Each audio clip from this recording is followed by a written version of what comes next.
comment ça marche? C'est que quand tu es actif, donc tu cotises, mais pas pour ta retraite. Tu cotises pour payer les actuels retraités. En espérant que quand toi tu seras à la retraite, il y aura assez d'actifs pour payer ta retraite. Et on sait très bien que ça ne sera pas le cas. Parce que ça marche tant qu'il y a assez d'actifs par rapport aux retraités. Donc jusqu'aux années 70-80, il y avait à peu près 3,5 actifs pour un retraité, ça marchait. Aujourd'hui, on est à 1,4 actifs pour un retraité. Donc il ne faut pas être grand clerc ou grand mathématicien pour comprendre que ça ne marche pas. Tu ne peux pas financer ta retraite. Alors, dans la fonction publique, c'est pire. Parce que là, tu as plus de retraités que d'actifs.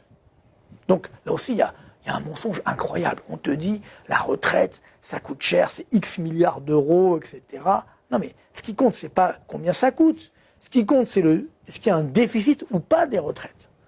Et alors là, attention, sur le régime privé, pour l'instant, ça va peut-être pas durer, mais pour l'instant, il n'y a pas de déficit des retraites. Où est-ce qu'il y a un déficit? C'est sur la retraite de la fonction publique. Entre 60 et 80 milliards d'euros par an. Alors, tu vois, l'arnaque, c'est qu'on te dit, ah mais c'est pas un déficit, puisque effectivement, les fonctionnaires ne cotisent pas, c'est un système différent. Donc c'est l'État qui fait ce qu'on appelle une cotisation de lui-même, c'est une sorte de subvention, si tu veux. Donc tu dis, c'est pas un déficit, c'est une subvention. Oui, mais d'où vient l'argent?